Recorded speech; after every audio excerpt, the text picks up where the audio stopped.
ሁልጊዜ ሊረሳው የማይገባው አንድ ነገር ሰይጣን ሁልጊዜ እንዳለ ነው ማሰብ የሚገባል።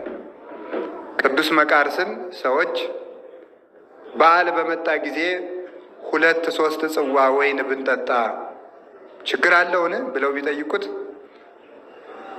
በበዓል ቀን ሰይጣን ከሌለ ጠጡ ብሏቸው ነበረ።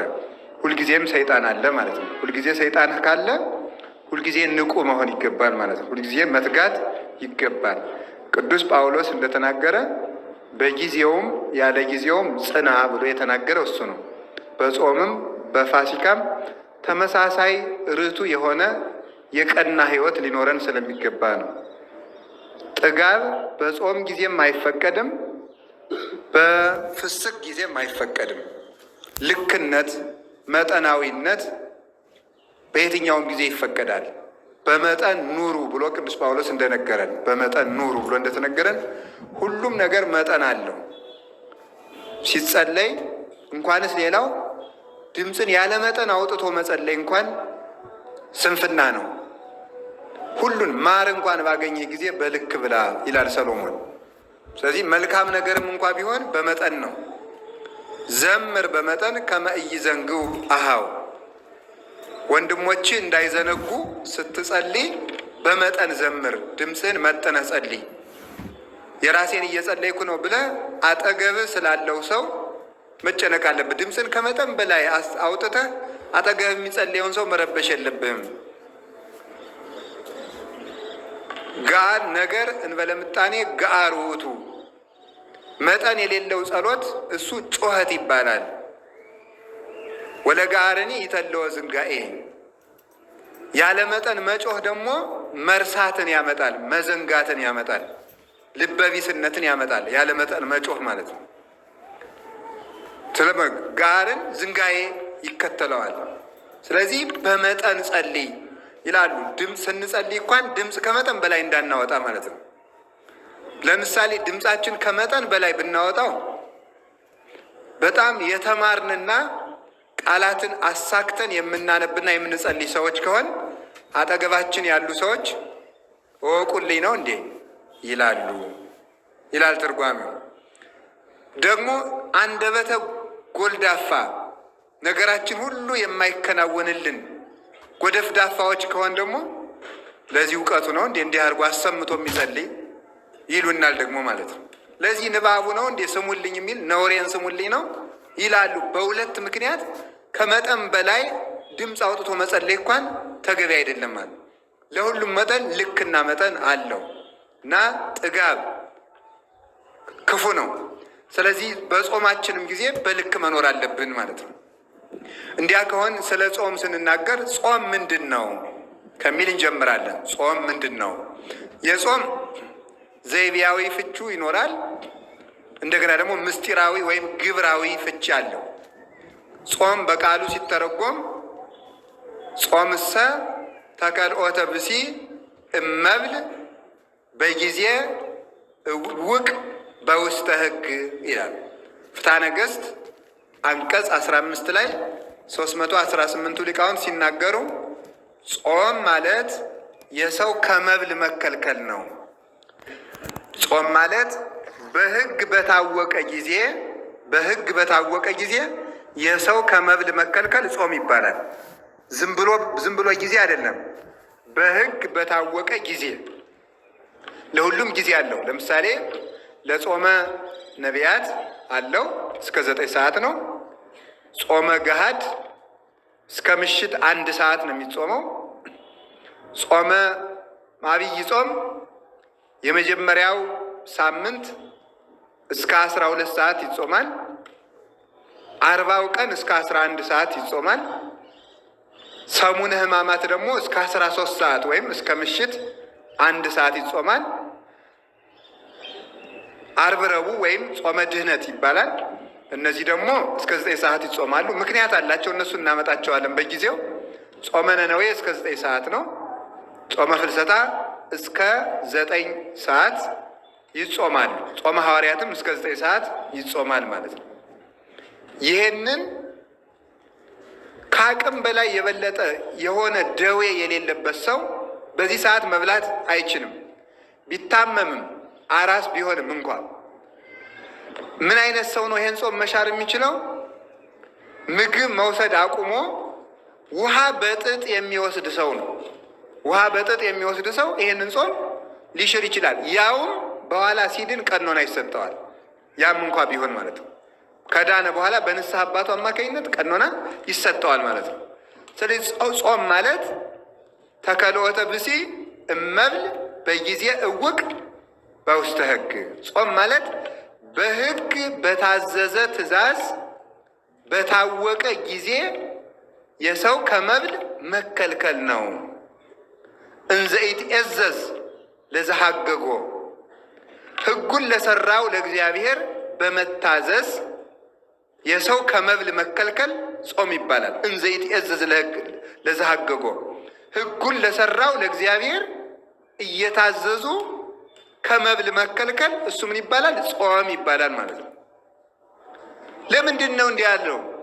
ለስርየተ ኃጢአት፣ ለኃጢአት ስርየትን ያገኝ ዘንድ ወለብዝኃ እሴት ብዙ ደስታንም ተመልከቱ ያገኝ ዘንድ ፈቂዶ ይኪያሁ ከመ ያድክም ኃይለ ፍትወት የፍትወት ኃይል ይደክም ዘንድ ድል ይነሳ ዘንድ ከመልከቱ የፍትወት ኃይል ድል ትነሳ ዘንድ ደመ ነፍስ ለሕያዊት ነፍስ ትገዛ ዘንድ የሰው ልጅ ከመብል ሲከለከል ጾም ይባላል።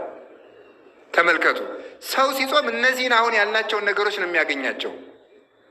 ምንድን ነው የሚያገኘው ሲባል ስርየተ ኃጢአት ያገኛል። የኃጢአት ይቅርታን ያገኛል። ሰው ሲጾም ማለት ነው የኃጢአት ይቅርታን ያገኛል። ለምሳሌ ተመልከቱ፣ ቅዱስ ዳዊት የኃጢአት ይቅርታን ያገኘው በጾም ነው። ከመብል ተከልክሎ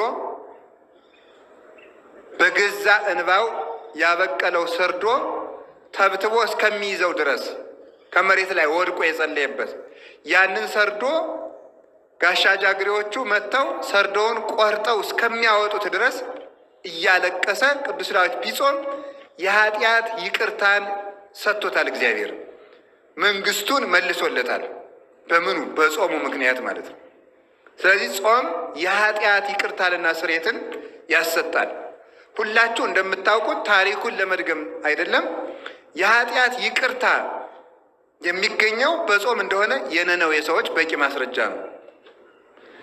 ጠቅላላ በሀገሪቱ ላይ የታዘዘው ዕዳ ወይም መቅሰፍት የተመለሰው በጾም ምክንያት ነው። ይቅርታ አገኙ። ከልሂቅ እስከ ደቂቅ ከመኝታ ተከልክለው ጥጃ ከላም እንዳይጠባ እንኳን ከልክለው ሕፃን ልጅ የእናቱን ጡት እንዳይጠባ ከልክለው ቢጾሙ በሀገሪቱ ላይ ታዞ የነበረው መቅሰፍት ምን አገኘ? ይቅርታን አገኙ። ስርየትን ሰጣቸው እግዚአብሔር። እንዲያውም እኮ እግዚአብሔር ለነነዌ ሰዎች ያስነገረው ምንድን ነበረ? እስከ ነሰሉስ ዕለት ትትገፈታ አባይ ነነዌ አባይ ሀገር፣ ታላቂቱ ሀገር ነነዌ በ3 ቀን ትገለበጣለች ብሎ አዋጅ አስነገረ።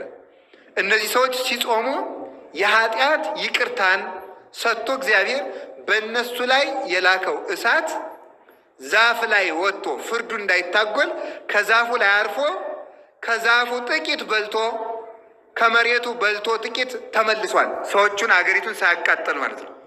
ስለዚህ ጾም የኃጢአት ይቅርታ ምንጭ ነው። ቅዱስ ባስልዮስ ዘቂሳርያ አንድን ሰው ለጠንቋይ የተገዛን ሰው በንስሐ ስርየት ያሰጠው 40 ቀን አጽሞ ነው። 40 ቀን አጽሞ ፍጹም ይቅርታ ያሰጠው። እንግዲህ በባለፈው በንስሐ ትምህርታችን ተርኬ ነግሬያቸዋለሁ። በብዙ በሌላ መምህራንም በሌሎች መምህራን በሌላ መድረክ ተምራችሁት ይሆናል።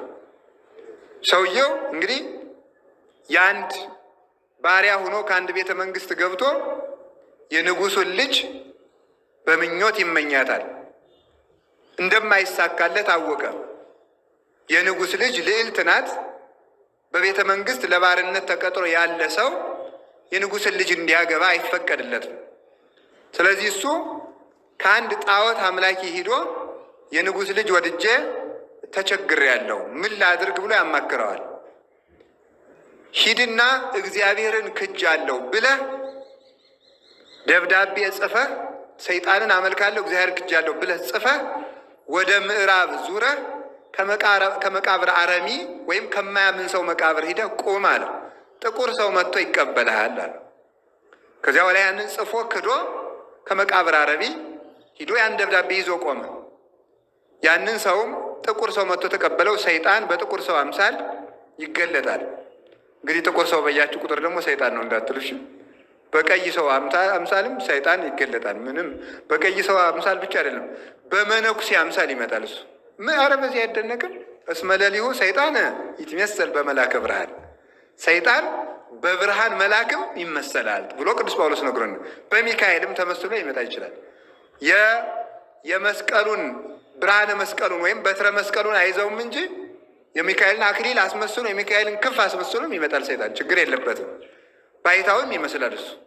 እግዚአብሔርንም እመስላለሁ ቢል ምን ያቅተዋል? እሱ ይመስላል ይላል፣ ይመስላል እኮ እግዚአብሔር ነኝም ይላል። ክርስቶስን ተመስሎ እንደሚመጣ ተጽፏል። ስለዚህ ተቀበለው። ከዚህ በኋላ ያ ሰይጣን በዚያች ሴት ልብ የዚያን ሰውዬ የዚያን ባሪያ ፍቅር በልቡናዋ አሳደረባት። ሲገባ ደረቱን ሲወጣ ባቱን እየተመለከተች በሐጸ ዝሙት ተነደፈች፣ በዝሙት ቀስት ተወጋች ይላል። ከዚህ በኋላ ዘለሽ ውደቂበት አሰኛት። እሱን ፈጽማ ወደደችው። ይሄን ልጅ ካላጋባችሁኝ ታንቄ ሞታለሁ አለች። አጋቧት ማለት ነው። በኋላ እሷ ክርስቲያን ስለሆነች አንተ ሰው ቤተ ክርስቲያን እንሂድ፣ ሌላ ጊዜ እንሄዳለን፣ እንቁረብ፣ ሌላ ጊዜ እንቆርባለን እያለ ያስቸግራታል።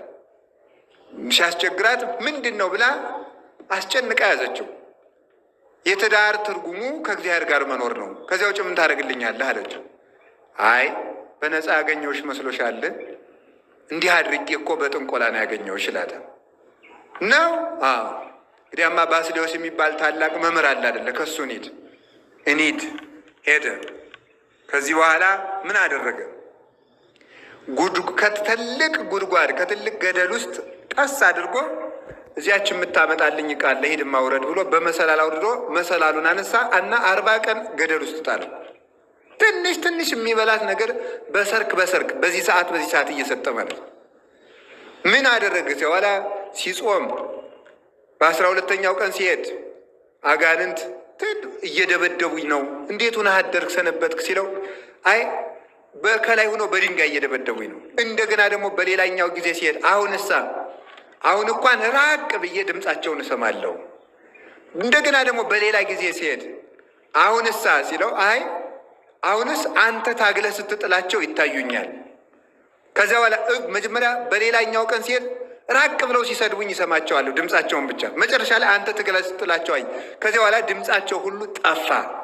ከዚህ በኋላ ህዝቡን ሰብስቦ ሰውየውን 40 ቀን ካጾመ በኋላ ቅዱስ ባስልዮስ ከቤተ ክርስቲያን ህዝቡን ሰብስቦ አንድ ወንድማችን በኃጢአት ተይዞ የዲያብሎስ እድል ፈንታ ሆኗልና ምህላን ያዝ ብሎ 400 እግዚኦታ አድርሶ ሲጨርስ ህዝቡ እንደተሰበሰበ ያ ሰይጣን ምን አደረገ መሰላችሁ?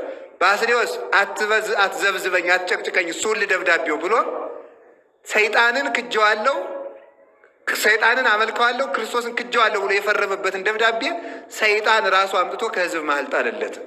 ከዚያ በኋላ ለዚያ ሰው ስርየት አሰጥቶ ደብዳቤውን ደምስሶ ቅዱስ ባስልዮስ ቅዱስ ሥጋውን ክቡር ደሙን ለዚያ ሰው ሰጠው ማለት ነው። በ40 ቀን ጾም ነው ስርየት ያሰጠው ማለት ነው። እና ጾም የኃጢአትን ዕዳ ይፍቃል። መቅሰፍትን በኃጢአታችን ምክንያት ሊመጣብን ሊታዘዝ የነበረውን መቅሰፍት ያርቃል።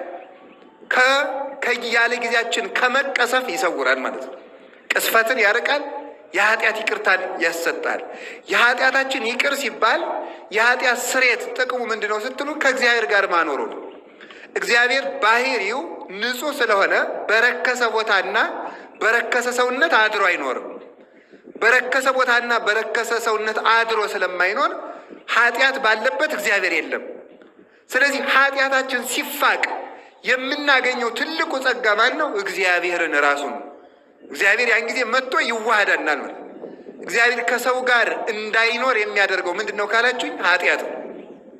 ትንቢተ ኢሳይያስ ምዕራፍ 55 ላይ ሲናገር እናንተ የእስራኤል ሰዎች ጾመናል አልሰማህንም ትላላችሁ፣ ጸልየናል አልሰማህንም ትላላችሁ፣ ሰግደናል አልሰማህንም ትላላችሁ፣ ዕጣን መስዋዕት አቅርበናል አትሰማንም ትላላችሁ። ነገር ግን እኔ የምፈልገው ጾም ይሄ አይደለም።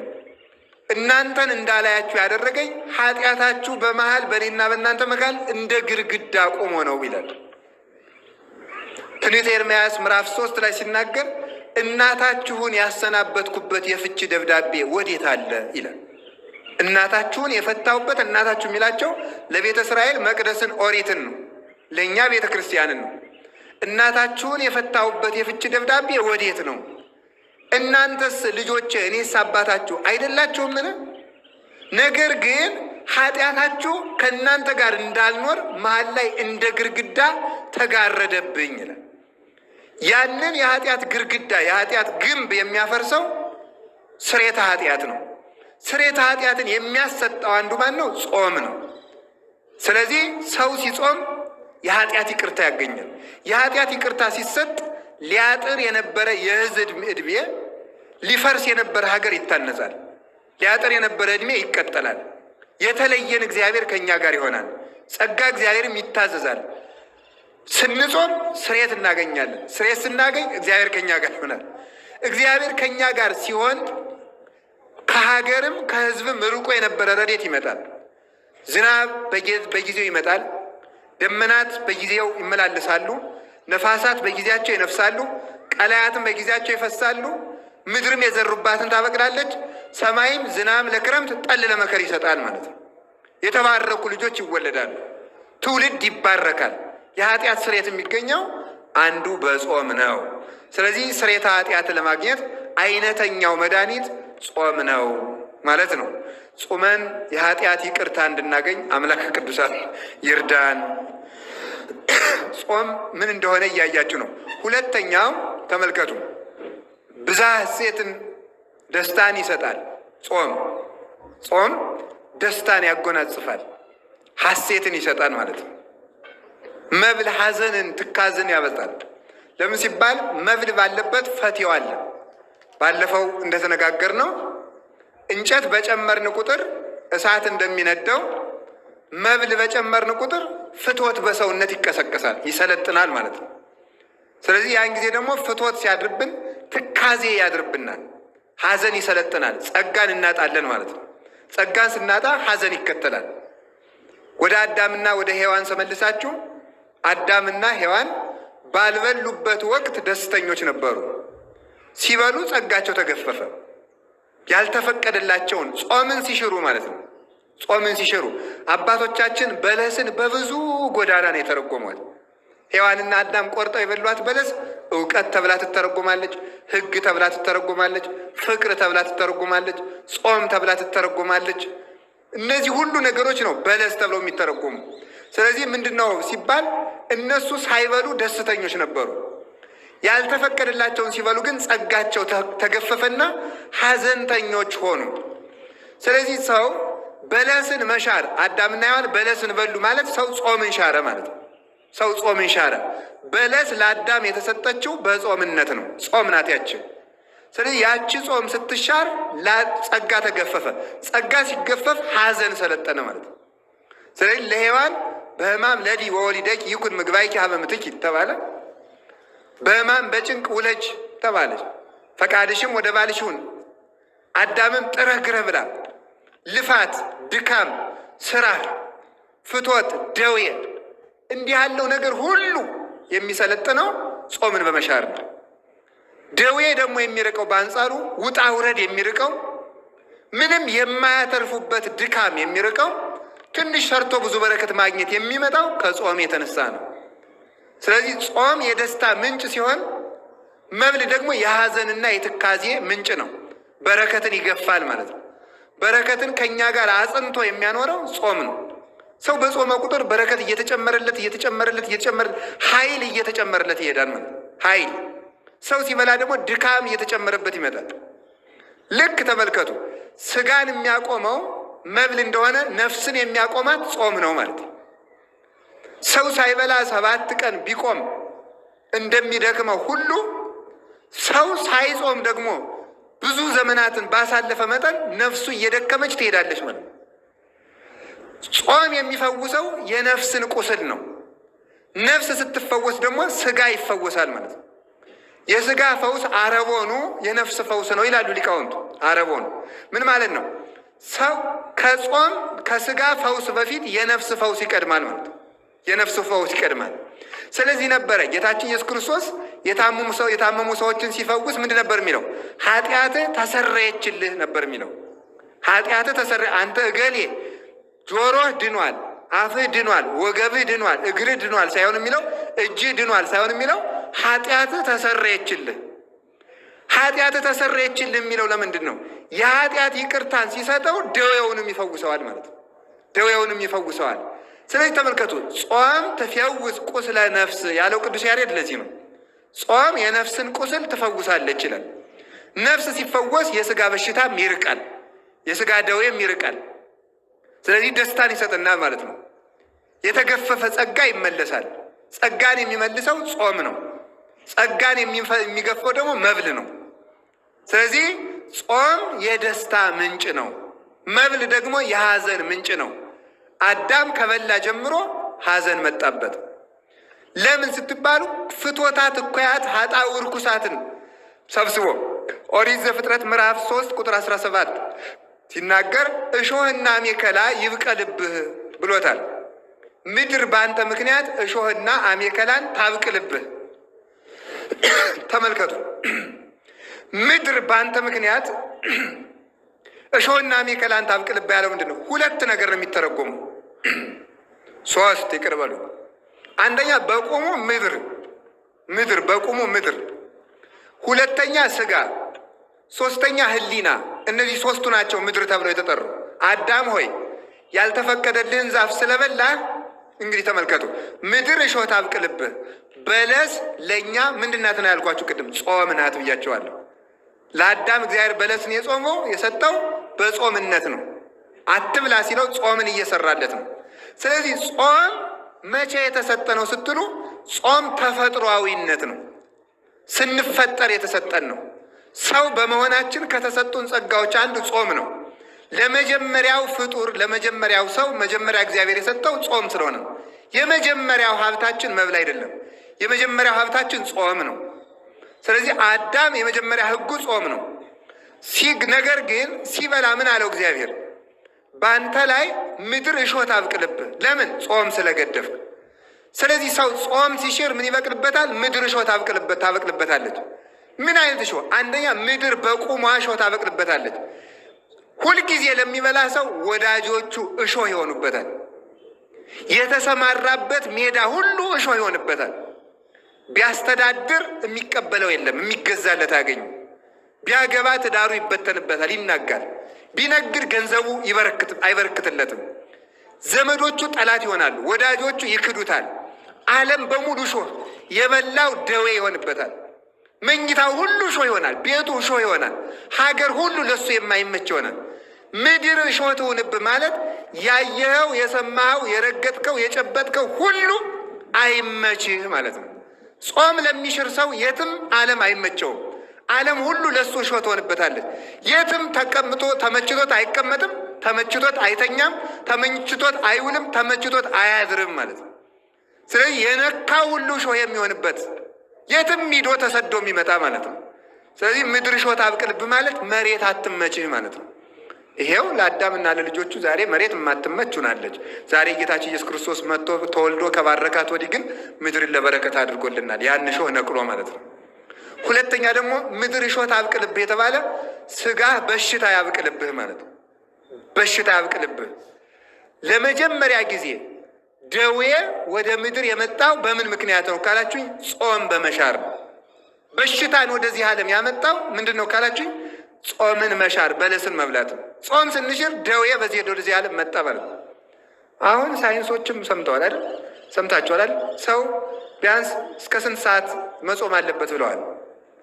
ጾም አሁን ለካንሰር መድኃኒት አይነተኛ ፈውስ ነው። ሰምታችሁ እንደሆነ ሂዱና ሐኪሞችን ጠይቋቸው ማለት ነው። የሚጾሙ ሰዎች ከሚጾሙ ሰዎች ስንት ፐርሰንቱ እንዳላችሁ አላጠናሁትም። ፐርሰንቱን ረስቼዋለሁ፣ ወሬ ሰምቼ ስለሆነ ማለት ነው፣ ሐኪም ስላልሆነ። ከፍተኛ ከካንሰር ጤና የሆኑ ሰዎች ጾመኛ ሰዎች ናቸው። ስለዚህ የሚበልስ አሁን ኮሌስትሮል የሚባል በሽታ ታውቃላችሁ አይደል? ምንድን ነው የሚያመጣው? እሱን መብላት እኮ ነው። 24 ሰዓት መብላት ማለት ነው። ስለዚህ ጾም ጤናን ይሰጣል፣ የጤና ምንጭ ነው። አሁን ወደ ነፍሱ ሳንሄድ ነው ወደ መንግስተ ሰማያት ምናምን እሱን ተውትና በምድር ጤነኛ ሆኖ ለመኖር በራሱ ጾም ነው፣ መብል ነው በሽታን ያመጣብን ማለት ነው። እያንዳንዱን መብል ተመልከቱ። እያንዳንዱን ደዌ የሚቀሰቅሰው ምንድን ነው? በሽታ ነው። ቆይ ሐኪሙ መጀመሪያ ሕክምና ሲጀምር ምንድን ነው የሚለው? በሽታው ሲነሳ የቀሰቀሰብህን ምግብ አጥንተህ ከዚያ ተቆጠብ አይደለም የሚለው? እንደ መጀመሪያ የሚለው እኮ ማለት ነው። ምክንያት ለበሽታ ጨጓራ አሞኛል ካልክ በምን እንደተነሳበት አስታውሳለህ? ሲነሳ የበላው ምግብ ምን ነበር ነው የሚለው ማለት ነው። የምግብ የበሽታችን ሁሉ ምንጭ ነው። ስኳር ቢያበዛ ሰው ምን ይሆናል? አንዱን ይሆናል። የምን አውቃለሁ? አንዱን ቢያበዛ ምን ይሆናል? አንዱን ይሆናል። ሐኪም እንደሚያውቀው ማለት ነው። ስለዚህ መብል የደዌ ምንጭ ነው፣ የደዌ ምንጭ ነው። ጾም ደግሞ የጤንነት ምንጭ ነው። ስለዚህ አባታችን አዳም በሽታ ይሰልጥንብህ ተባለ። ይኸው ራስ ፍልጠት፣ ሆድ ቁርጠት በበሽታ ምክንያት የመጣ ነው ማለት ነው። በጾም መሻር ምክንያት የመጣ ነው። ሌላው ደግሞ ምንድን ነው? ፍቶታት እኩያት ኃጣው እርኩሳት ይሰልጥኑብህ ማለት ነው። እሾህ ይብቀልብህ የተባለው ሶስተኛው ጾምን በመሻር ያበቀል ነው። እሾህ ምንድን ነው? አንደኛው ተመልከቱ፣ ምን ሆነ? ደዌ ሆነ ማለት ነው። እንደገና ደግሞ በምድር ላይ ስደተኛ መሆን፣ ይሄንም ጾም መሻር ያመጣው ነው። ሶስተኛው ደግሞ የህሊና መታወክን የሚያመጣው መብል ነው። ጾመኛ ሰው ርቱ ህሊና ነው ያለው። እዩት፣ በአብይ ጾም የሚኖራችሁን ህሊና እና በባለ 50 ውስጥ ያላችሁን ህሊና መርምሮት እራሳችሁ ማለት ነው። በአብይ ጾም ጸጥ ያለ የተሰበሰበ ህሊና ነው የሚኖረን። ብዙ ጊዜ አይታችሁ ከሆነ ሰው ምን ይላል? በአብይ ጾም ነው ጉባኤ ማዘጋጀት ይላል። ለምሳሌ ሰው ሰበካ ጉባኤውን ስትሰሙት ማለት ለምን ሲባል የዚያን ጊዜ የሰው ህሊና ይከተታል። መብላያችሁ በታይ ነው በእውነቱ ማለት ነው። ይሰጥማል። ሊቁም እንደተናገረው ሆድ መርከብ ነው ተባብለን የለ እንዴ? ሆድ መርከብ ነው። መርከብ ያለ ልክ ሲጫን ተሳፋሪዎቹ እንደሚሰጥሙት ሰው ያለ ልክ ሲበላ በጎ እቅድና በጎ ህሊና ሁሉ ይሰጥማል ማለት ነው። ይሰጥማል።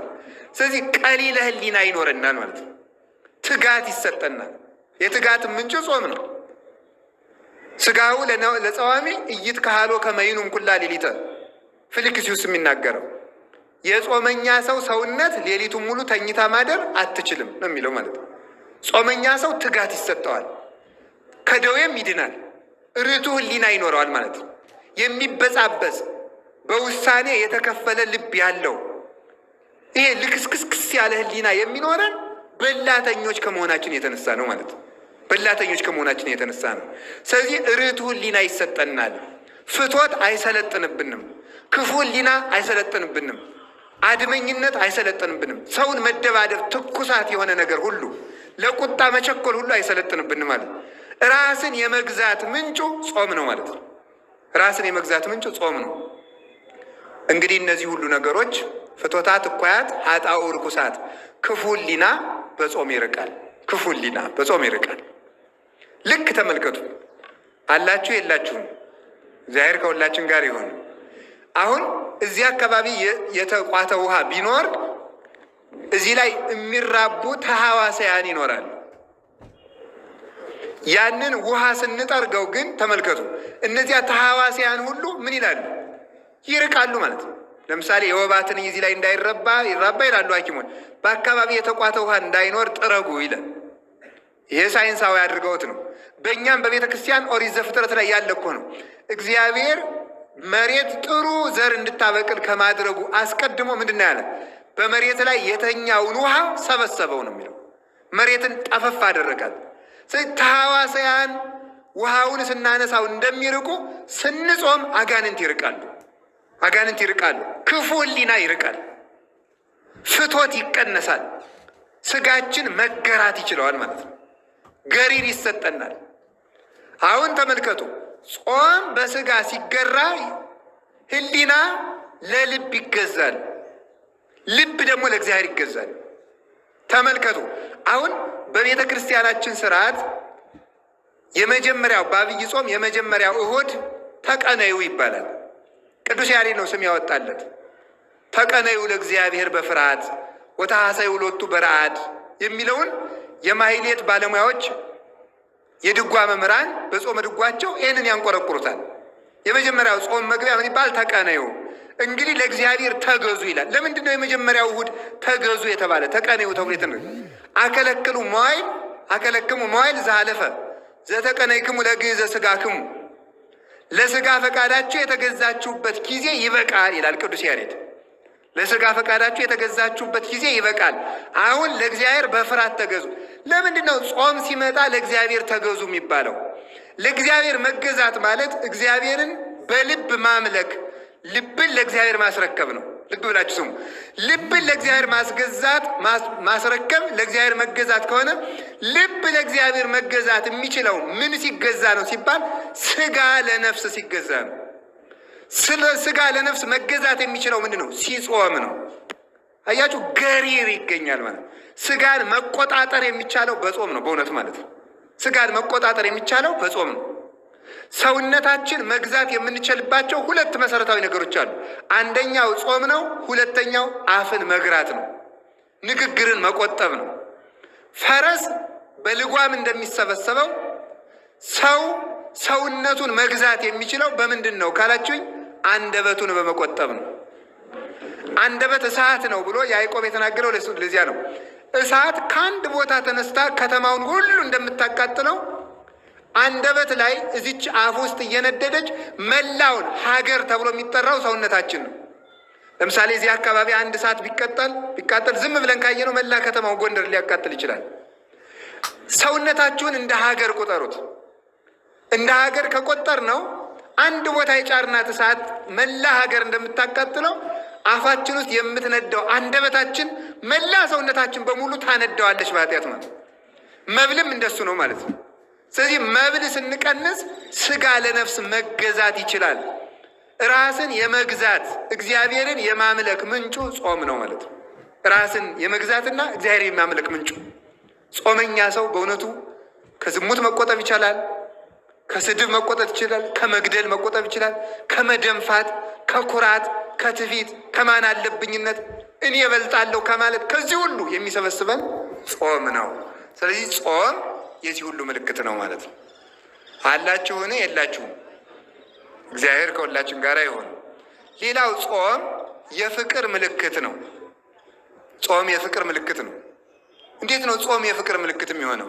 አሁንም ወስዳችሁ ወደ አዳምና ወደ ሔዋን ነው ወስዳችሁ።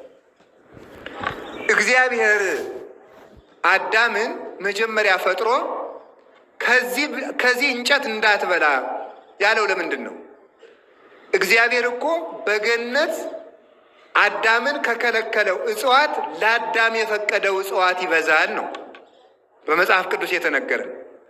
እግዚአብሔር ለአዳም በጣም ብዙ ሺህ እጽዋትን ሰጥቶ አንድ እንጨት ብቻ ከለከለው። ለምንድን ነው ተብሎ ሲነገር ያችን እንጨት የማይበላት አዳም እግዚአብሔርን በመውደዱ ምክንያት ነው። ያችን እንጨት ሲበላ ግን ከእግዚአብሔር ይልቅ ይችን እንጨት እመርጣለሁ ማለት ነው። በመብል ምክንያት ከእግዚአብሔር ጋር ተጣላ ማለት ነው። እግዚአብሔርን መናቅ፣ እግዚአብሔርን አለማክበር፣ እግዚአብሔርን መጥላት ነው ያችን መብላት። ምክንያቱም እኔን ማክበርክን የማውቀው ይችን በለስ ካልበላህ ነው። እኔን መውደድክን የማውቀው ይችን በለስ ካልበላህ ነው ብሎ ነው እግዚአብሔር ያችን እንጨት የሰጠው። ሲበላ ናከኝ ብሎ አንተንም ንቄሃለሁ፣ አጋንንት እንዲሳለቁብህ፣ በመንጸፈ ደይን እንድትወድቅ፣ በግራ አጋንንት እንድትጠቀጠቅ አረጋለሁ። አንተ እኔን በአንዲት እንጨት እንዳላከበርከኝ እኔም አንተን ሰማይና ምድርን የምትገዛ የሰማይ አዕዋፍን የምድር አራዊትን እንድትገዛ የፍጥረት ንጉሥ አርጌ ሾሜ ነበር። አሁን ግን ንቄ የአጋንንት መሳለቂያ አረግሃለሁ አለው እግዚአብሔር። ስለዚህ ተመልከቱ፣ ጾም እግዚአብሔርን የማክበር ምልክት ነው። ጾም እግዚአብሔርን የመውደድ ምልክት ነው። በጾም ጊዜ ግን የጾም ሰዓትን ሽሮ እንጀራ መብላት ማለት ከእግዚአብሔር ይልቅ ይህ እንጀራ ይሻለኛል ማለት ነው። ከእግዚአብሔር ይልቅ ይህ መጠጥ ይሻለኛል ማለት ነው። እግዚአብሔርና መብል ለውድድር ቀርበውልን መብልን መምረጣችን ማለት ነው። ጾምን መሻር ማለት እንደሱ ነው። ስለዚህ የፍቅር ምልክት ነው። እግዚአብሔርን የመውደድ ምልክት ስለሆነ ጾም እንዲያውኖ ተሰጥቷል ማለት ነው።